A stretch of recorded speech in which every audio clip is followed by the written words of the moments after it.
Good evening, ladies and gentlemen out there in YouTube land. I am Deleted Scenes, and welcome to my 2024 Oscar nomination and Razzie nomination reaction special.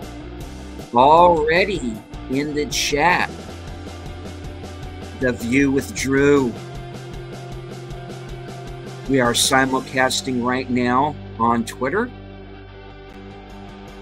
So, if you can't join us here, please join us there. I couldn't do this stream this morning as I wanted to because unfortunately the nominations were announced while I was on my way to work. So I couldn't speak out on this live at that time as I was able to do last year. But hey, you're here now. I have the list right in front of me. And, well, we're going to go over this thing. Now, I know that the Oscars are not very popular among a certain number of us here on YouTube. That's quite all right, because I'm doing this because I'm usually pretty good at guessing how the Oscars are going to turn out. So, we're going to look at the Oscar nominations. We're going to have some fun and look at the Razzies as well. So, stay tuned, because this is going to be a fun one. And do not forget to like, share, and if you are new to the channel, subscribe. My goal is to hit 500 subs by this summer. I'd like to thank everybody who recently subscribed, and I hope you enjoy the show.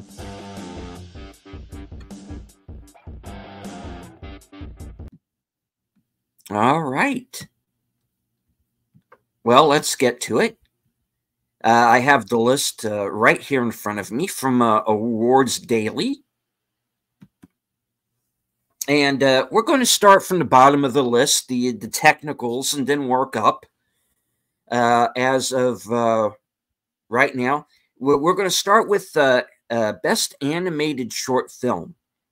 Now, I will have to start by saying I have not seen any of the animated shorts.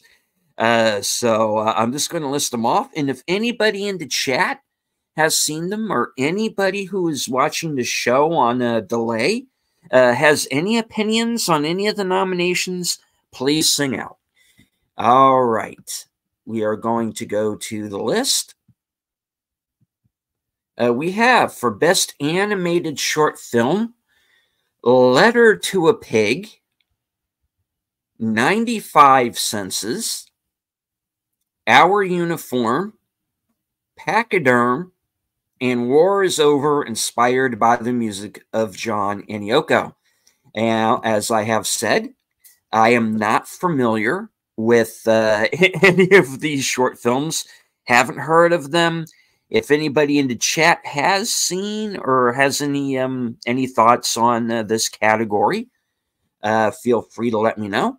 All right, I am going to jump to the next category, and that's Best Live Action Short Film. We have The After, Invincible, Night of Fortune, Red, White, and Blue, and A Wonderful Story of Henry Sugar. Now, this one I actually have heard of. It is directed by Wes Anderson and stars Benedict Cumberbatch. It is available to see online. And now that it's gotten a nomination, I'm going to give it a look. And if I think it's interesting enough to do a review on, I will certainly do so. All right, we're going to move on now to the next category, which is Best Documentary Short Film. We have The ABCs of Book Banning, The Barber of Little Rock, Island in Between, The Last Repair Shop, and Nanai and Waipo. And much like the animated shorts, I'm not familiar with these either, unfortunately. One of the things that I find really frustrating when it comes to some of these categories is the fact that You know, these movies aren't really read, you know, especially the short films, they're not really readily available. Or at least I'm looking in the wrong place, you know, which is also very possible. But you know, I would like to see some of these movies every once in a while, and kind of give my opinion of them. You know, this is like a change of pace. Unfortunately, I'm going to have to do some more digging. The next category is Best Original Song, and we have The Fire Inside from Flaming Hot. Some people thought this nomination was a surprise. I'm not. I knew it was in the running. It's a Diane Warren song. She always gets nominated. So The Fire Inside gets in. We have, of course, I'm Just Ken from Barbie. It Never Went Away from American Symphony. Was Razzie, A Song for My People from Killers of the Flower Moon. This was a big surprise. This song hadn't been nominated in any of the other award shows, so it's the first nomination for Killers of the Flower Moon. And of course, What Was I Made For? Also from Barbie, the Billie Eilish song, and the one most likely to win, I think. Moving on to the next category, we have Best Visual Effects. We have The Creator, which was a shoe-in. Anyone who remembers my review of The Creator, you know that I was not a big fan of the movie story-wise, but that I did praise the visual effects and thought that they were nomination-worthy. So I'm glad that they're here. And hello, Lady the Elements. Good to see you. All right. We also have Guardians of the Galaxy, Volume 3. Mission Impossible, Dead Reckoning, Part 1. Some good visuals in that. I'm glad to see it here. And Napoleon. I've seen about 10 minutes out of Napoleon. So the effects in the sequence that I saw, I thought were pretty well done, and apparently the Academy felt the same. Napoleon, I have not seen. I'm very mixed on whether or not I want to see it. I had intended to review it. I still may. I know there's a longer version that's coming up on Apple TV. So I'm debating.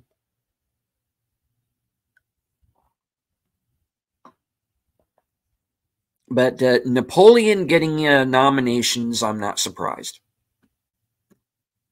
If my brain would quit getting scrambled, my memory would be better. Hello. And hello, Connie Cleary. And apparently, hail Charles. So if there is a Charles with us, Connie is saying hello. All right, no worries, Connie. Bird Woman of YouTube, Connie Cleary. All right. We are going to move on now to the next category, which is Best Sound, where we once again have The Creator, Maestro. Maestro, musicals do very well in the sound category. We have Mission Impossible, Dead Reckoning Part 1, Oppenheimer, and Zone of Interest. And I would really look out for the Zone of Interest in this category, because one of the things that has been praised about that movie is its sound design. So I am looking for the zone of interest to possibly sneak in and maybe even win this category. I have not yet seen the zone of interest. It is, I have not seen Maestro either, but I have seen the other three. As you may remember, this was originally two categories. It was sound mixing and sound effects editing. And the Academy has now combined the two. So here we go. It's a good list in this category. Either movie could win it, but I would say look out for the zone of interest. It could sneak in and win this category. All right, we're going to move on. Next category is Best Makeup and Hairstyling. We have Golda, which was Dame Helen Mirren, Midnight's Edge's own Dame Helen Mirren playing Golda Meir during the 6 Days War. We also have Maestro, Oppenheimer, Poor Things, and the Netflix film Society of the Snow. And again, this is a category that could really go either way based on what I'm seeing. I know a lot of people were talking about the makeup in Maestro. I would have to say that's the front runner right now. But don't be surprised if Golda or Society of the Snow sneaks into this category. Because the one thing that I always find interesting at the Oscars are these movies that are only nominated for 1 or 2 awards because they tend to win those awards. So I would be keeping an eye on either Golda or Society of the Snow to maybe sneak in and win this category. Moving on to Best Costume Design. And no surprises here. Barbie has been nominated. Killers of the Flower Moon, Napoleon, Oppenheimer, and Poor Things. And again, as I've stated before, I was not a fan of the Barbie film. However, I did praise the production and costume design. And I did believe that they would be nominated. I did think that the movie was going to get some nominations and was maybe even deserving of a couple, despite the fact that I didn't like the movie. But like I said, I've been around. I know how, on which side the Academy has its bread buttered. So we have Barbie could clean up. This is really one of those categories where really any one of them could win. And Hello, Too Big Al Presents. And Al, check your DMs after I'm done with this show.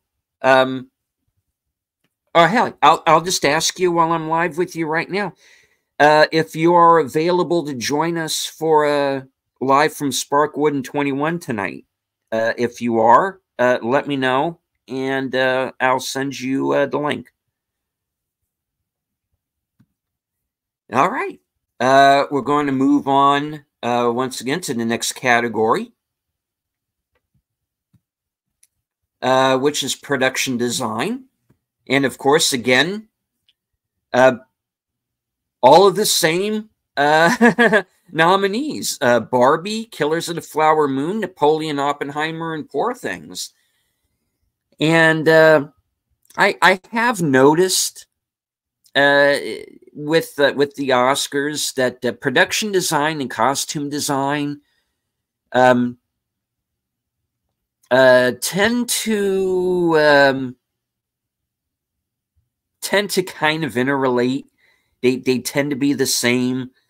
Again, I'm not shocked that Barbie is here. I'm not shocked that any of these nominees are here.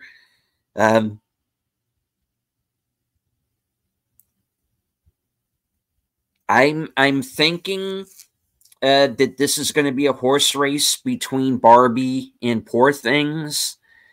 But if they split, then maybe Killers of the Flower Moon will get in. Really, this is a category that's wide open.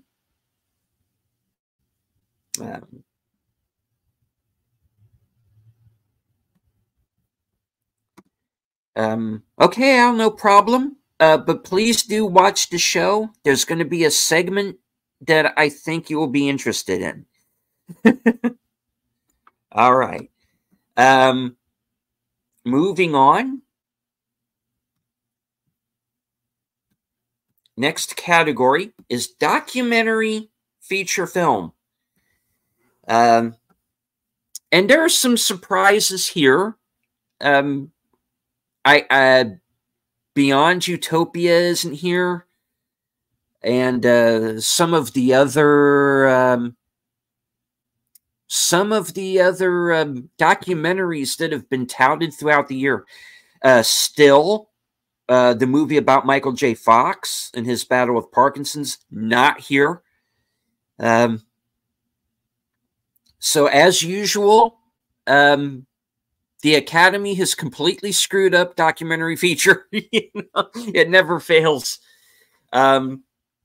We do have Bobby Wine, the people's president, from Chile, The Eternal Memory, which I am hearing some good things about. So it's a possibility. 4 Daughters, To Kill a Tiger, and 20 Days in Mariupol. Which I think you got to say is probably the front runner to win right now. Original song nominee, American Symphony, also did not make this category. That's very much a surprise. And hello, Jesse Guajardo. Yeah, we're going through the Oscar nominations. We're doing the documentary feature. And we're hitting the. I'm going to do the technical awards first before we move on to the big ones, the above the line nominations. Moving on, Best Animated Feature Film. We have Hayao Miyazaki's The Boy and the Heron, Studio Ghibli. They got in. Elemental, Nimona, Robot Dreams, and of course, no surprise here, Spider-Man Across the Spider-Verse. Now, the original Spider-Man animated film won this category. I know a lot of people are behind Spider-Man to once again win this category. It could. The Boy and the Heron definitely has its fans as well. Elemental, well, they had to get a Disney movie in there somewhere, and it was the best chance. Nimona, I've heard the title. I'm not really familiar with the movie itself. I'll have to look into that. And Robot Dreams, I'm not familiar with either. But I'm definitely going to look for them. And Lady V, not happy about Spider-Man. Yeah, honestly, I think we've had enough Spider-Man movies for a while.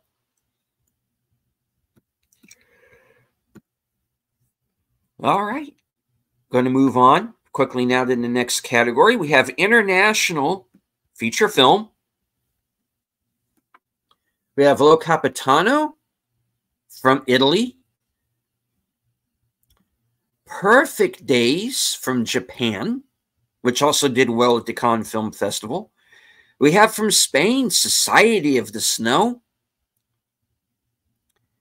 From Germany, The Teacher's Lounge and Zone of Interest.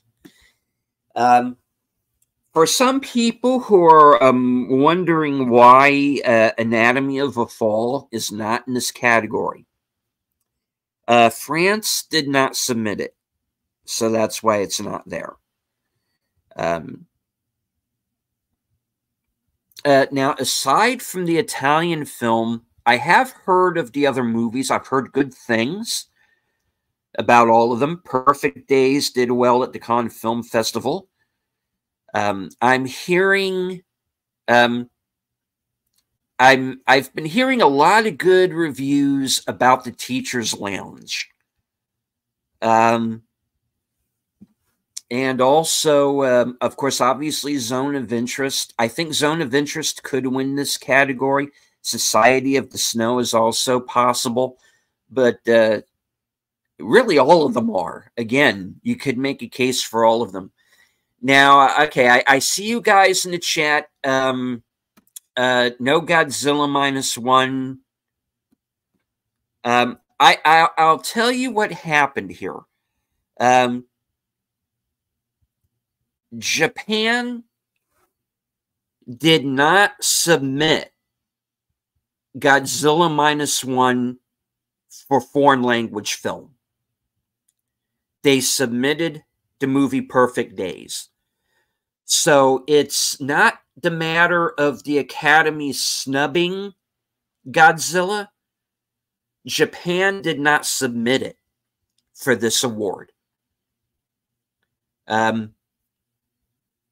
Now, Perfect Days, I haven't seen it. I've heard a lot of good things. I am disappointed that they did not go with Godzilla, but they went with the movie that they thought they had the best chance of winning with.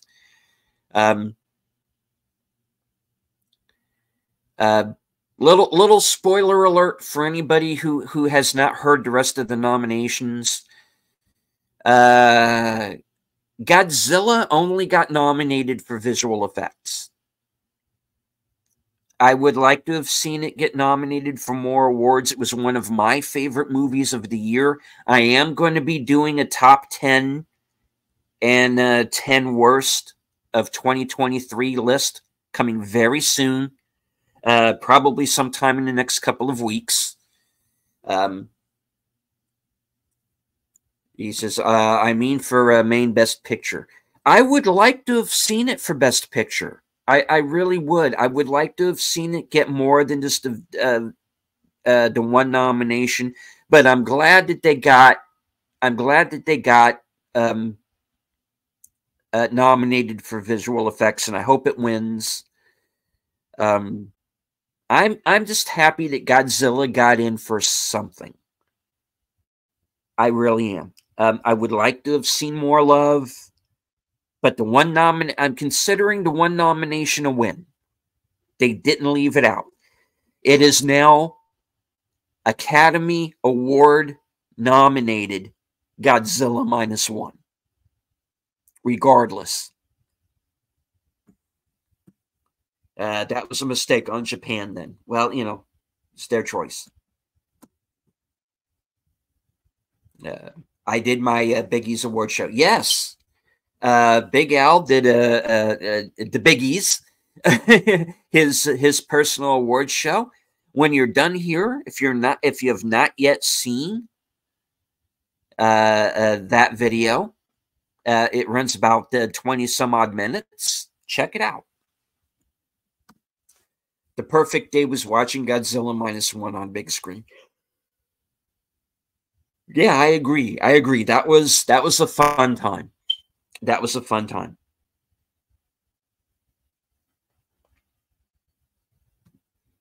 All right, we're going to move on to the next category now. And this is Best Original Score. We have American Fiction, Indiana Jones and the Dial of Destiny, Killers of the Flower Moon, Ludwig Göransson with Oppenheimer, and Poor Things. Obviously, anyone who's been paying attention to my channel knows how much I love the score for Oppenheimer. I am glad that it got in. I thought it was pretty much a shoo-in. The score for American Fiction is also very good. Now, I know there are going to be people who are going to question Indiana Jones and the Dial of Destiny getting nominated in this category. But I should remind you that it is John Williams, and it may very well be their last chance to nominate him.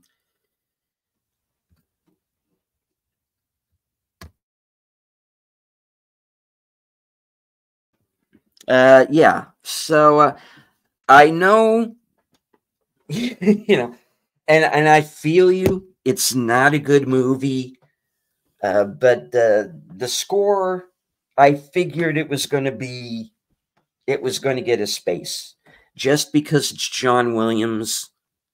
It may be the last chance to nominate him. I wouldn't be surprised if as a career topper they gave it to him. I really wouldn't be surprised. But I'm rooting for Ludwig, guys. I hope Oppenheimer wins this category.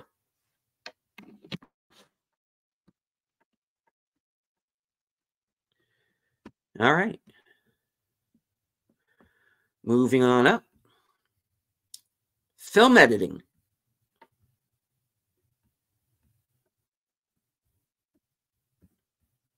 We have Anatomy of a Fall,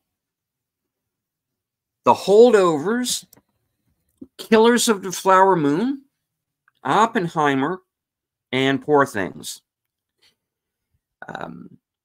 Now, I have always been of the mind that if you want to accurately predict what movie could win Best Picture, look at editing. Because chances are, whichever movie wins will also win Best Picture. Now, granted, that does not always happen.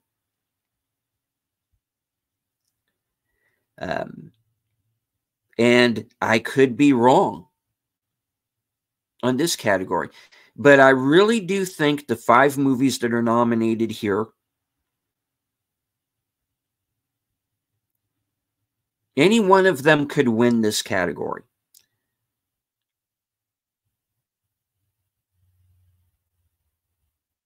Keep these 5 movies in mind.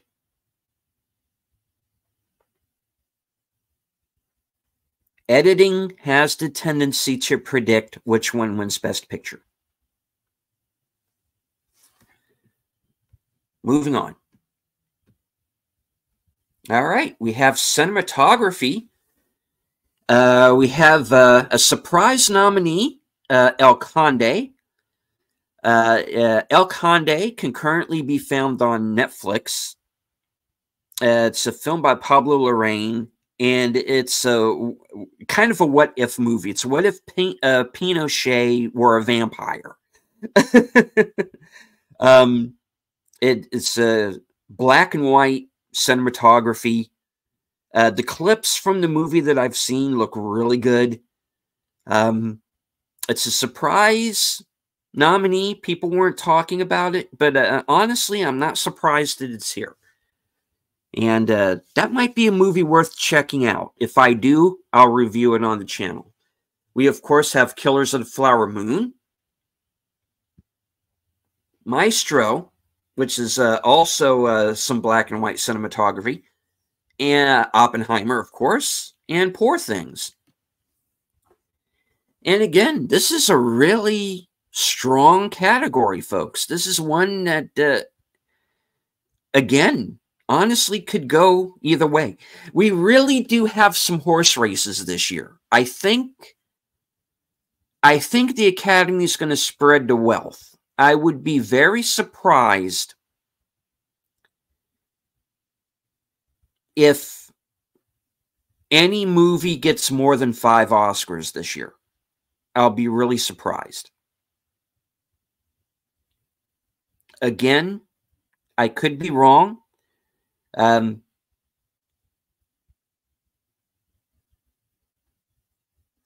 going to do an Oscar prediction show, probably either the afternoon of or a day or two before the actual award show, where I'm going to give my my final predictions. But yeah, this is interesting. Yeah, I'm actually pretty interested in the list this year. There are a number of categories that I think really could go either way.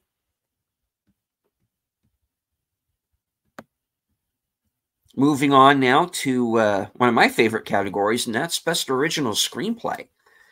We have Anatomy of a Fall, The Holdovers, Maestro, May December, and Past Lives. Now, I've seen Past Lives. I haven't reviewed it yet. I did like the movie quite a bit. I am not surprised that it's in this category. It's a very well-written film. I'm also not surprised that The Holdovers is here. I think The Holdovers could win.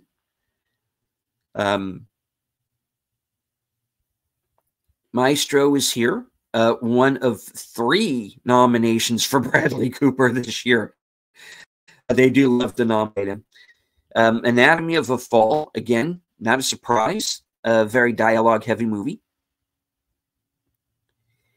But then again, like I said, watch out for these movies that only have a single or just a couple of nominations. And in that category is May December.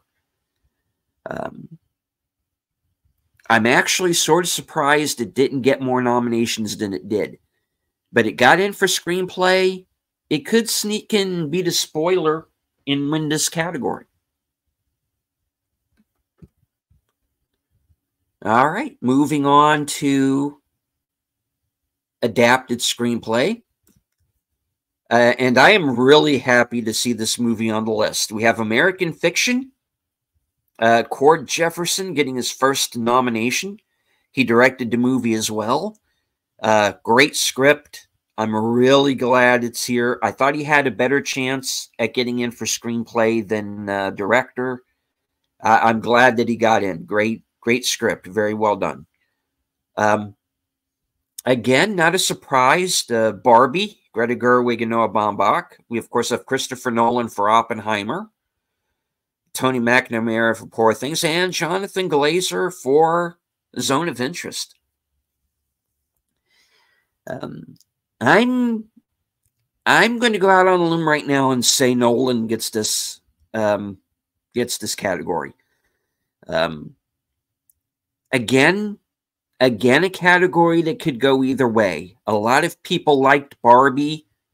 It could sneak in. Poor Things. I am not going to review Poor Things. And when we get to another category here, I'll explain why. It's not a movie that I have an interest in, but I'm not surprised that it's getting the number of nominations that it is. Good to see Jonathan Glazer here as well. I got to see Zone of Interest. I haven't had the opportunity to see that movie. Now I'm definitely going to see it. All right. Now we're getting into the acting categories.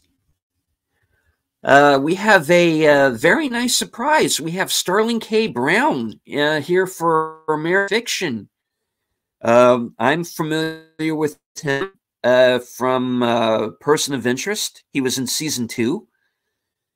He, of course, was in This Is Us, among a number of other films and television. Good performance. I'm really glad he's in here. We have Robert De Niro for Killers of the Flower Moon. Robert Downey Jr. for Oppenheimer. I don't think any of us are surprised. He's been pretty much cleaning up in this category. He could go all the way and actually win the award. Ryan Gosling for Barbie. I don't have a problem with that. I think he's the best thing about the movie. But there's going to be some backlash against his nomination, and I'll get to that when we get to another category. And we have Mark Ruffalo for Poor Things. I got to tell you all honestly, when it comes to Mark Ruffalo, I'm not a fan. I honestly don't think he's that great an actor, to be honest. I think he's kind of limited as an actor, to be honest. I'm not a fan. I don't like that he keeps interjecting his politics into things. Poor Things is not a movie I plan to see. Am I surprised that he's here? No. He says all the things they like. But really not a fan. I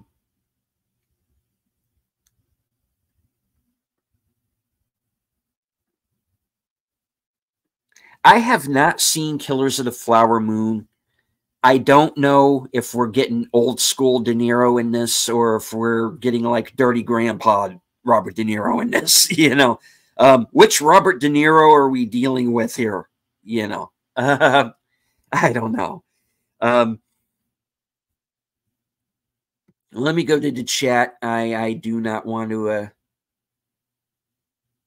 I don't want to ignore you. Big Al says American Fiction is a great film. It is. It's very high on my top 10 of the year.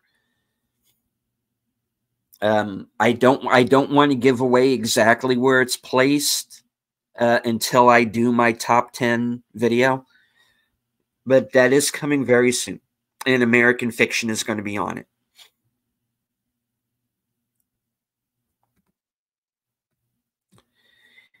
Yeah, that Barbie movie box office score is a little over $1 billion, and yeah, you got to understand. As much as anybody, you know, I was not a fan of Barbie either, folks. Understand, it's not a movie that I would recommend. But it was popular with people. And so was Oppenheimer. They were the two movies that cleaned up this year. Nominating Barbie for Best Picture, even though I don't think it deserves to be there personally, and obviously people who are in the chat are not going to be a fan. And I feel you completely. This was the movie that people got behind this year. The movie-going public went to go see Barbie. And they put it over $1 billion. Nominating Barbie is kind of like last year nominating Top Gun Maverick. It's just that simple. They nominated the movies that people went to go see, at least. You know, we're not looking at this we're not looking at the nominations this year and going, huh? What was that movie? They nominated the stuff we actually heard of. You got to give them that. They didn't nominate some independent film that nobody saw. You know? For better or worse, on the whole, Folks, I like the list. Big Al says, Sterling K. Brown was awesome. Ruffalo was okay, but not a standout. And Connie is not a fan of Mark Ruffalo either. All right. Moving on to the next category. Best Supporting Actress. We have Emily Blunt for Oppenheimer. Danielle Brooks for The Color Purple. Surprise nominee, America Ferrera for Barbie. Jodie Foster for Nyad. And Divine Joy Randolph for The Holdovers.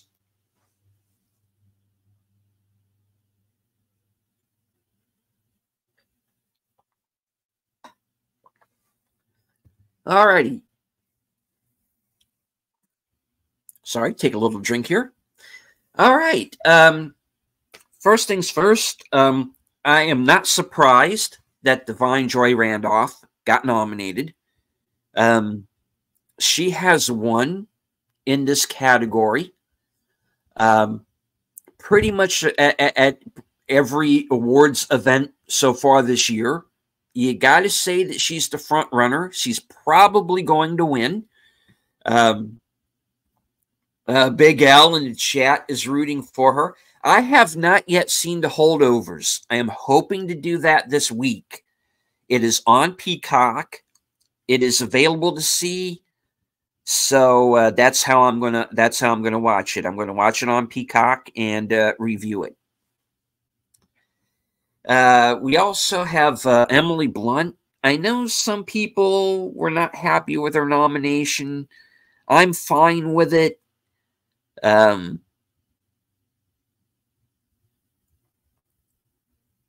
It's not really a flashy part. It's not the best part she's ever had in a movie, but I don't have a problem with her being here. Danielle Brooks for The Color Purple. Now, this is something that was a bit of a surprise to me. I was expecting The Color Purple to do a lot better. This is the only nomination. I have heard her name mentioned in regards to being nominated, so I'm not surprised that she's here. But I am surprised that the movie didn't get more nominations. Florence Pugh had the flashy part. Yes. Yeah, she did. We saw more Florence Pugh than I was expecting for that one. So yeah, definitely. And hello to Dee Penzak. Good to see you. All right. All right. Now, a number of people were saying that America Ferrera was a surprise. I'm not really, to be honest.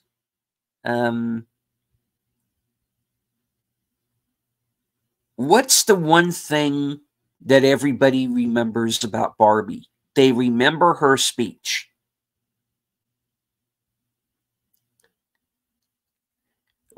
Whether or not that was the part that took you out of the film or made you love it, it was a good scene for her. And that's what got her in.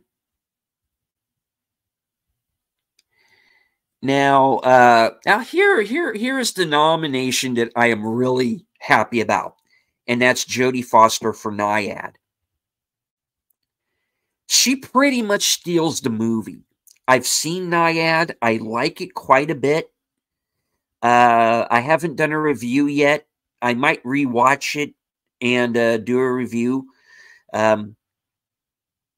I did like the movie. I think Jodie Foster is the best part of it. She steals the movie. She steals every scene she's in. She's in quite a bit of the movie. So I'm glad that she's here. And now that she's starring in season 4 of True Detective as well, she's high profile again, and it's good to see her.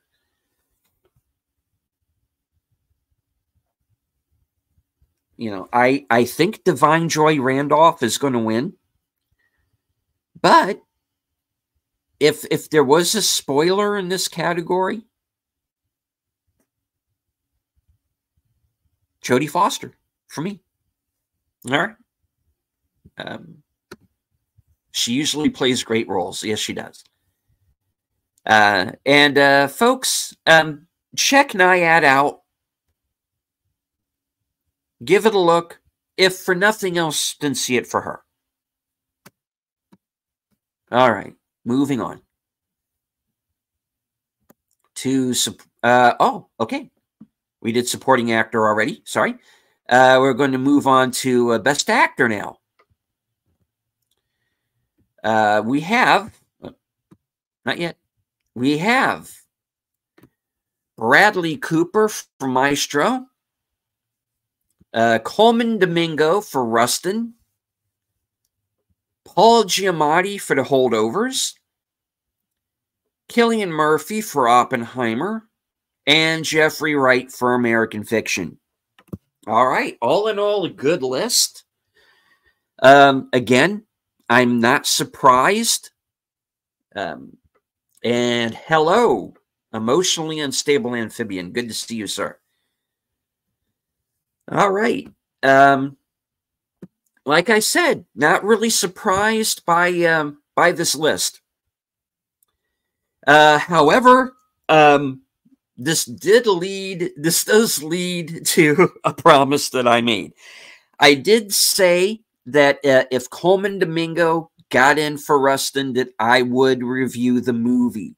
He got in, so folks, I am going to be watching Rustin, and I will review it and give you my genuine thoughts on the movie and on his performance. But he's a good actor. He's good in everything I've seen him in, so I'm not surprised that he's here. Jeffrey Wright, fantastic in American Fiction. Cillian Murphy, same for Oppenheimer. I haven't seen Maestro, but Bradley Cooper, I like him as an actor. I'm not surprised that he's here. He's playing a true life guy. He's playing Leonard Bernstein, Hollywood legend. And they like it. They like it when you play real life people. Bradley Cooper, Coleman Domingo, Cillian Murphy playing true life people. They like that. But I got to tell you, folks, as of right now, I think Paul Giamatti is going to win. He's been around forever. He's only been nominated one other time for Cinderella Man. Everybody else has a chance at being nominated again. And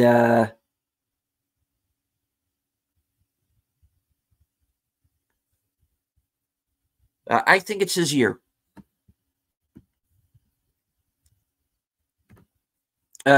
Okay, read the blurb for Rustin. I get why he was nominated. Yeah, that's another thing. It could be seen as checking off a couple of boxes. And all right, I'm going to get political for a second, folks. I didn't want to during the show, but I'm going to.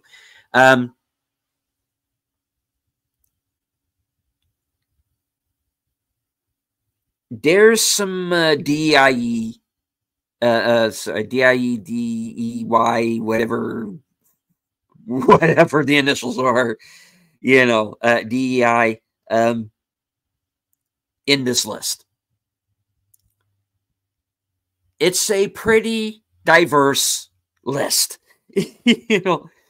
On the other hand, I'm not surprised by a single nomination here, to be honest. I am here and there, but, there's a lot of diversity in these nominations, but at the same time, movies that could have been left out weren't.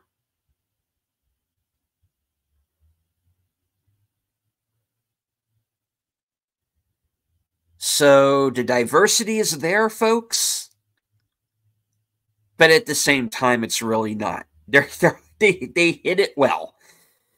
All right. Moving on. The Best Actress. We have Annette Bening for Naiad.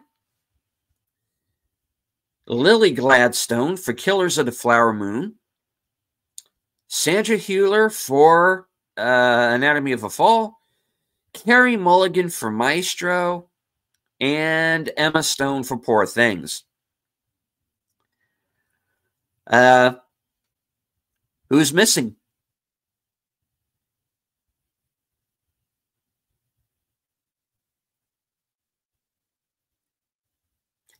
I got to tell you, folks, I'm surprised Margot Robbie is not here. I really am. I thought she was going to get in. She was going to ride that Barbie wave. Didn't happen. I figure either Annette Bening or Carey Mulligan took her spot.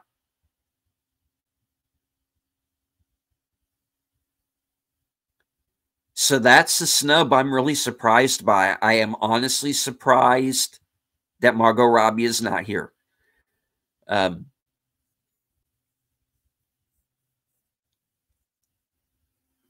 thought she would be a shoo-in, but I got it wrong.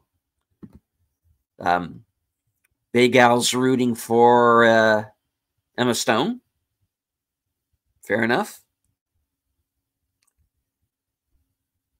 And she's a possibility because this is a wide open category now. Not a snub, a moment of clarity. The moment of clarity would have been not nominating Barbie past production design, costume design, and Ryan Gosling. Honestly. Or maybe one of the songs. But, yeah. I'm honestly surprised. I'm considering it a snub.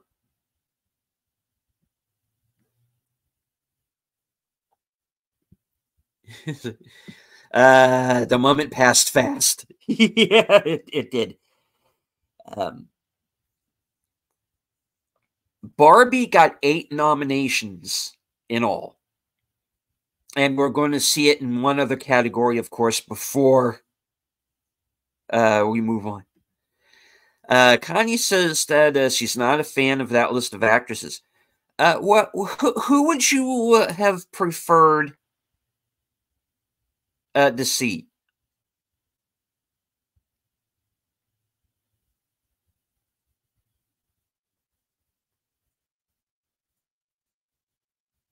I tell you, I wouldn't have mind seeing Greta Lee get in for Past Lives. I would have been fine with her being nominated. That's one that comes to mind right off the top of my head. And Connie says Margot should have been there. I'm surprised she's not. I'm very surprised she's not.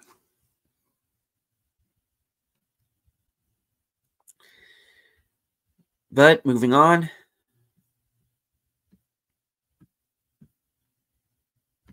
We have Best Director. Justine Triet for Anatomy of a Fall. Martin Scorsese for Killers of the Flower Moon. Christopher Nolan for Oppenheimer.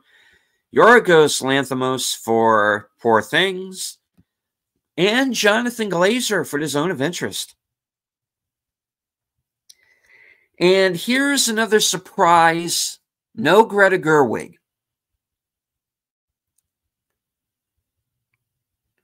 She has nothing to complain about. She did get at least one other nomination. She got the screenplay nomination. I think she's nominated as a producer as well. So, you know, everybody who is like upset that Greta Gerwig did not get in for director, cool your jets. She got a couple of nominations. I think she's fine. You know, am I surprised that she's not on the list? Yes.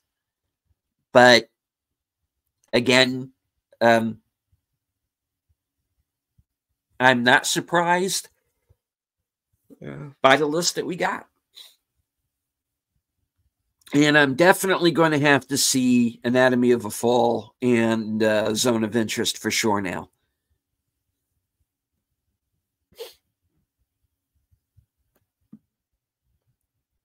All right.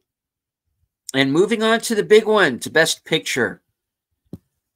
All right. We have American Fiction, Anatomy of a Fall, Barbie, The Holdovers, Killers of the Flower Moon, Maestro, Oppenheimer, Past Lives, Poor Things, and A Zone of Interest. Now,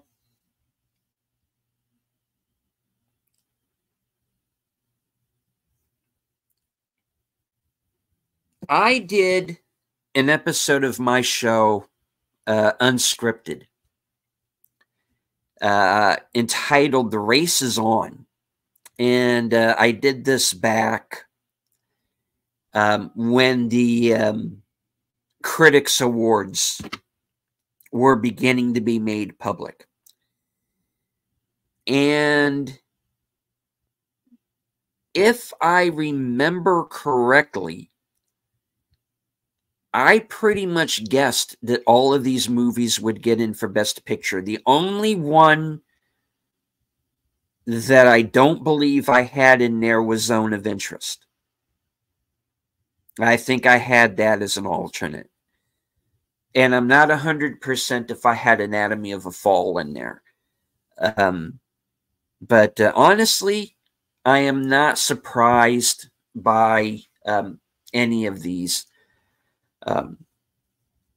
As of right now, I have seen American Fiction, Barbie, Oppenheimer, and Past Lives.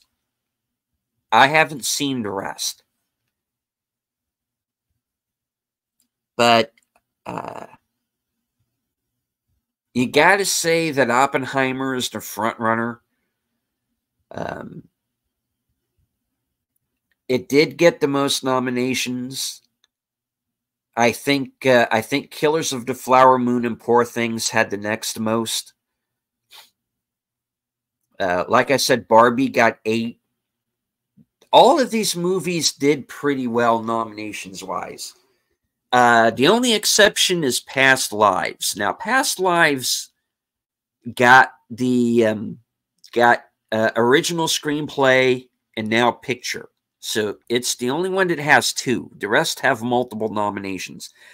Now, that happens from time to time, I've noticed. I've noticed movies getting nominated for Best Picture, but only getting like a screenplay nomination and nothing else. You know, so that's what happened to Past Lives this year.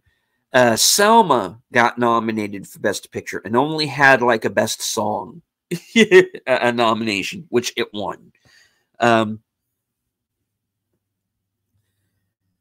yeah, I mean, folks, with this list, I'm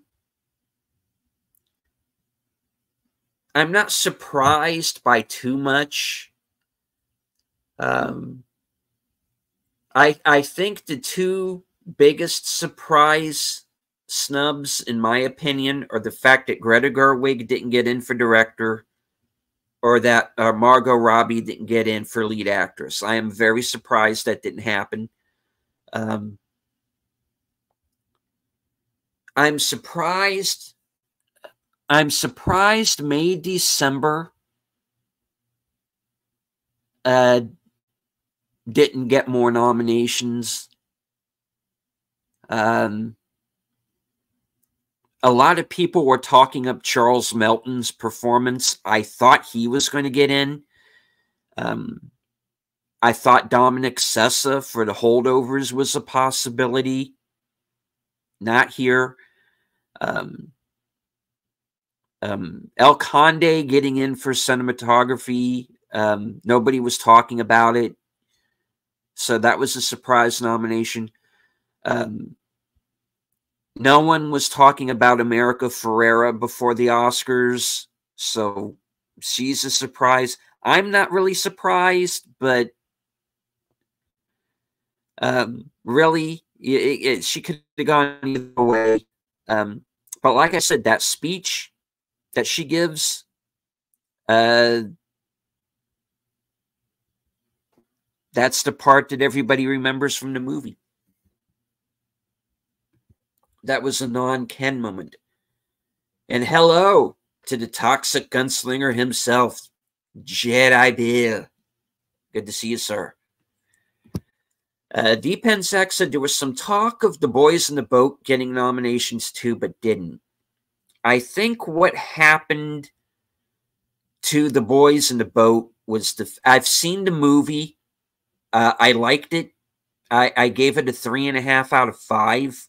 I thought it was an impressive film. I don't believe that it's really an Oscar film per se. I think it's very good. I am surprised that it didn't get in for at least something. I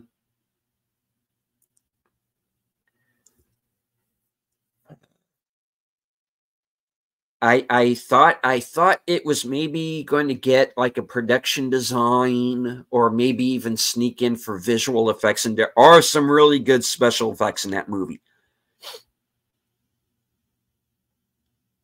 But it doesn't scream Oscar. And so it didn't get in. It's a very good movie. I recommend it. But I think what hurt it was the fact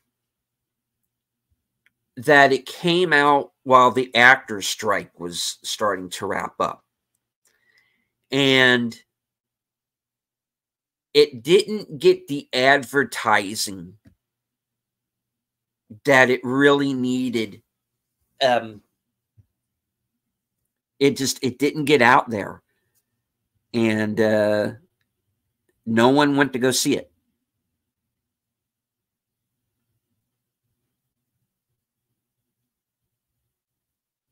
People just didn't see it. The right people didn't see it.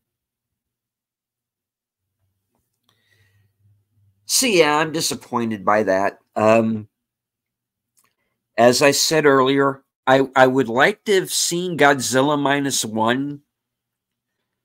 -1 get more nominations.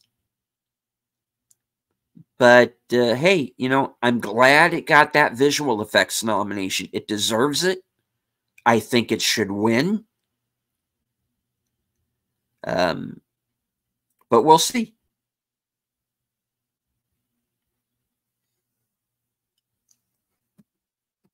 All right, that's the Oscars, folks.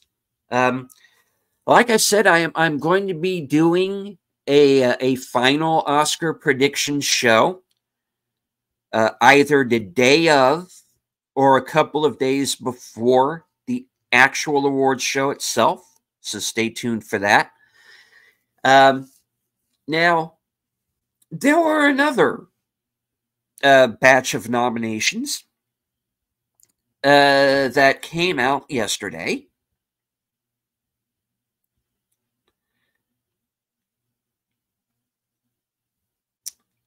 And hold on.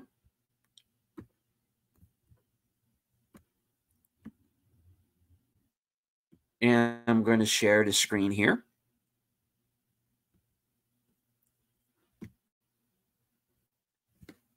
the Razzie nominations came out yesterday. And I got to tell you, folks, there are some movies that deserve to be on here. And I'm going to scroll down, and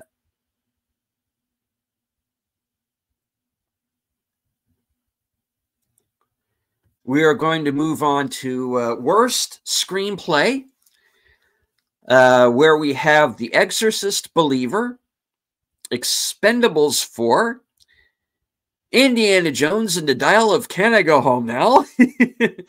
Shazam! Fury of the Gods, and Winnie the Pooh, Blood and Honey. Unfortunately, aside from Shazam, I have seen all of these movies. And they are not great. And some of them you might see again on my 10 worst of the year list. Moving on to Worst Director, Reese Frake Waterfield for Winnie the Pooh, Blood and Honey, David Gordon Green for The Exorcist Believer, Peyton Reed for Ant-Man and the Wasp, Quantumania, Scott Waugh for The Expendables 4, and Ben Wheatley for The Meg 2. All right. I did see,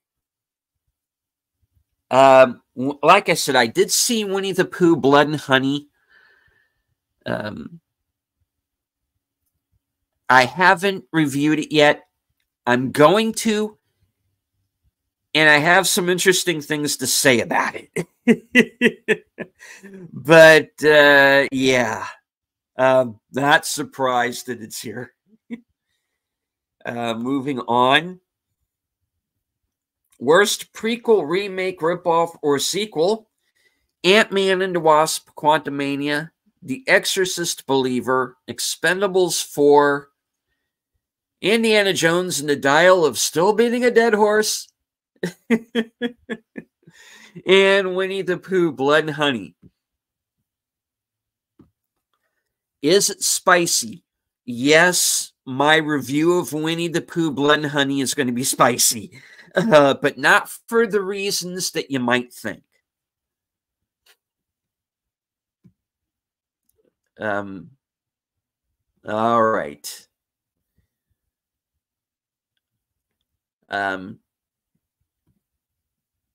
Big Al says, I gave Winnie the Pooh 0 stars. Let me put it this way. I went slightly higher than that, but I feel you.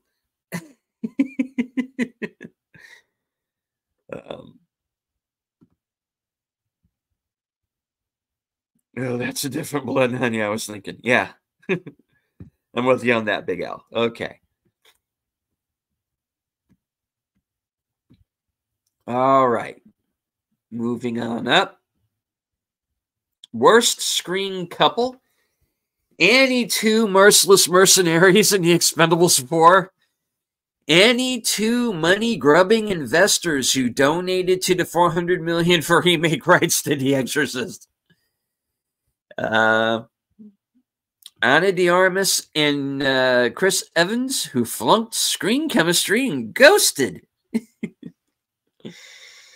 Salma Hayek and Channing Tatum in Magic Mike's Last Dance. And Pooh and Piglet as bloodthirsty slasher killers in Winnie the Pooh, Blood and Honey. All right. And hello. Hello, Paulie. I hope you got a nap. I hope you are well rested. I did get to see part of your show this morning. Unfortunately, you know, I really couldn't say hello in the chat or anything like that because I was at work. I did get to listen to like the first half hour or so. Then I had to jet.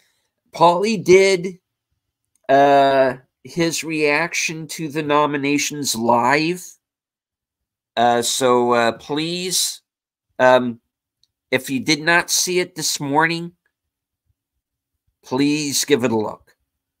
Yeah. Yeah, I was working this morning. That's why I had to wait and do my show tonight. Alrighty. Moving on.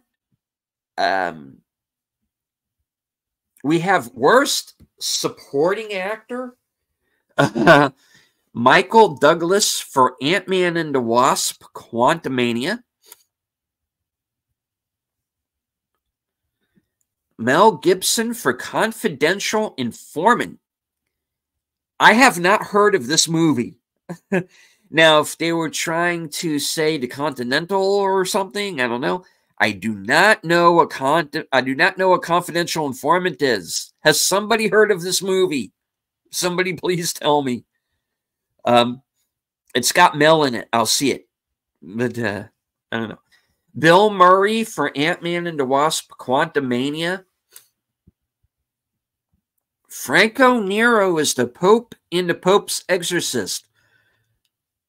This is bullshit. He was good. He was fine. The movie is fine. I am going to be. I did see the Pope's Exorcist. I'm going to have a review coming up. I didn't hate it. I did not hate it. And Sylvester Stallone for The Expendables 4. Yeah. He was almost an afterthought in that movie. Anybody who has seen my review of Expendables 4, you know how I feel about that movie. All of the nominations here are well-deserved.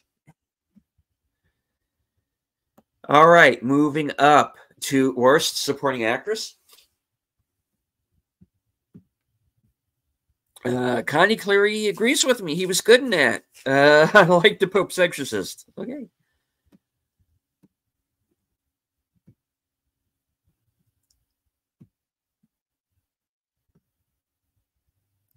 We have Worst Supporting Actress. Kim Cattrall in About My Father. Megan Fox in The Expendables 4. Bai Ling in Johnny and Clyde. I don't know that movie either. Lucy Liu in Shazam: Fury of the Gods. And Mary Stuart Masterson in Five Nights at Freddy's. I do not like this nomination.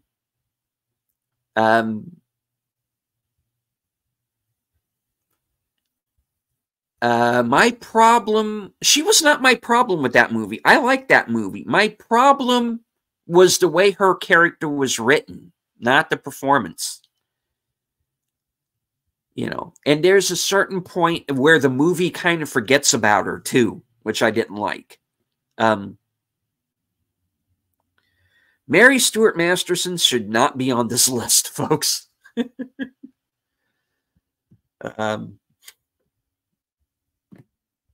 I liked The Pope's Exorcist till the end. Yeah, I had the same issue.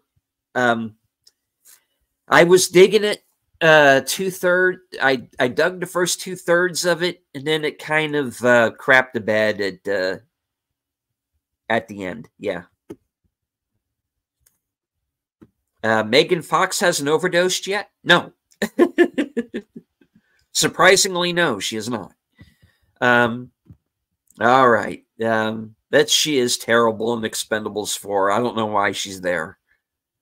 Moving on. Worst actress, Ana de Armas, Ghosted. Megan Fox again for Johnny and Clyde. Salma Hayek, Magic Mike's Last Dance. Jennifer Lopez, The Mother. Dame Helen Mirren, Shazam, Fury of the Gods. Now, based on what I'm hearing, Salma Hayek and Jennifer Lopez should not be here.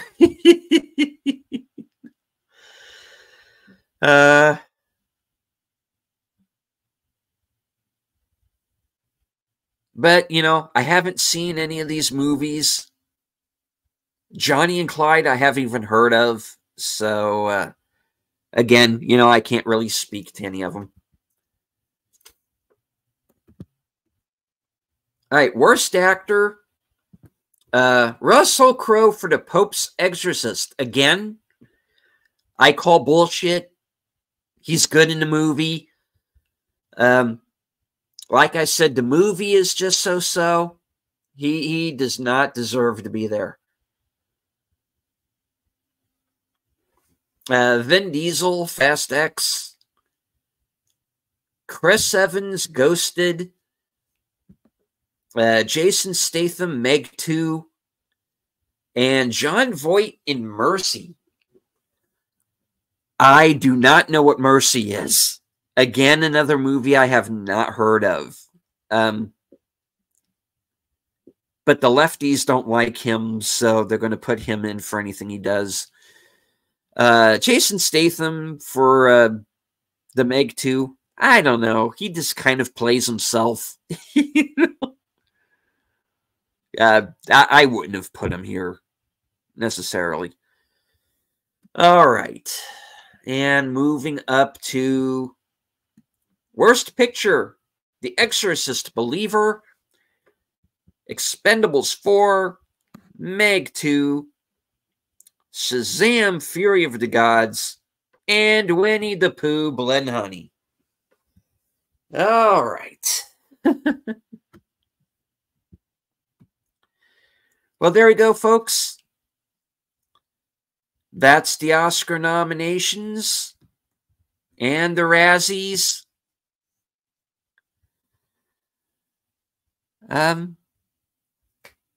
So, folks,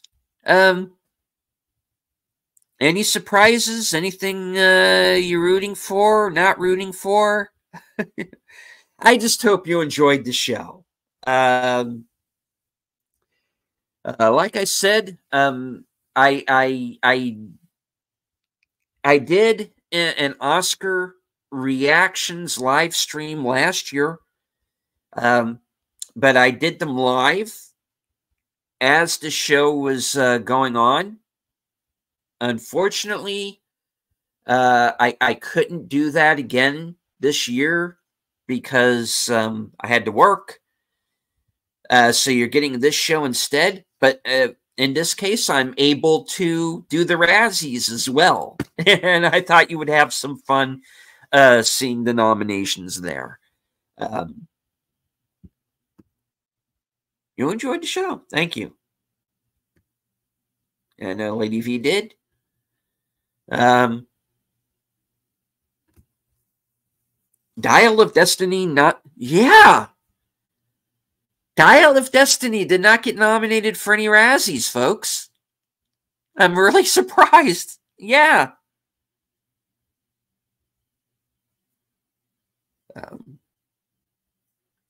So far as I know, that was the full list. I'm surprised. Well, no, it was there. I thought. Hold on, let me look again.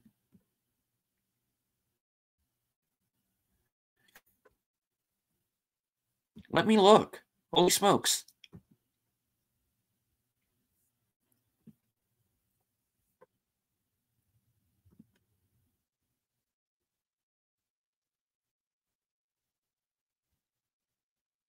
No. Indiana Jones and the Dial of Destiny did get 2 Razzie nominations.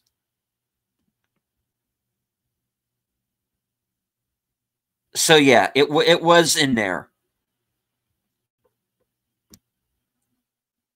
I don't know. Let me go back and see if I can see the full.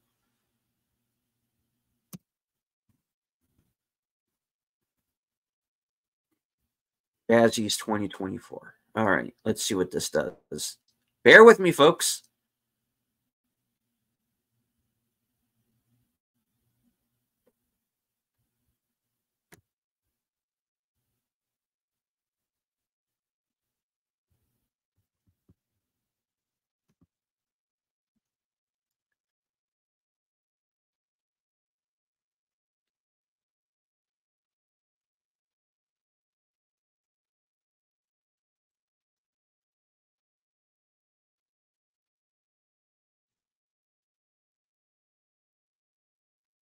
All right. Yeah. Yeah, Indiana Jones and the Dial of Destiny did get 2 Razzie nominations. Worst Screenplay and Worst Prequel, Remake, Ripoff, or Sequel. And it did not get nominated for Worst Picture, even though honestly it should have.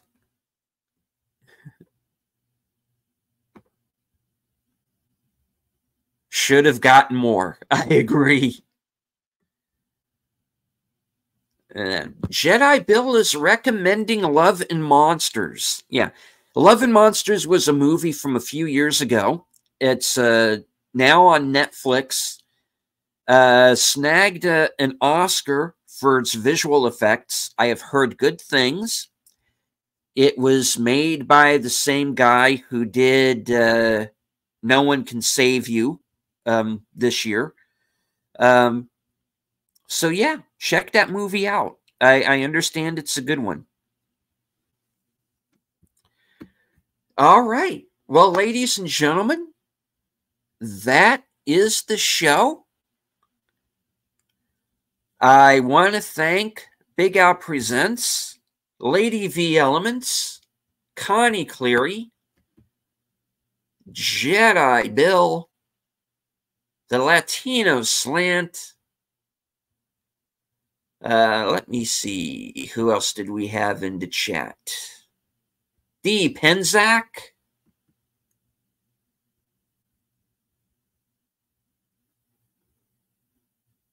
Jesse Guajardo. FKHC 2005 joined us.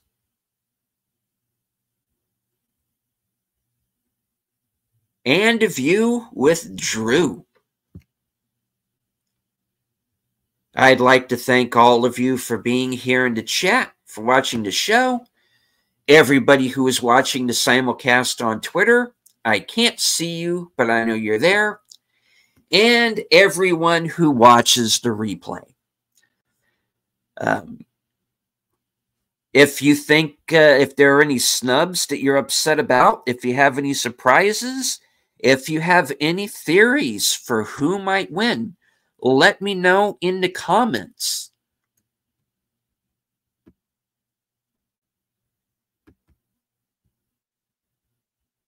All right.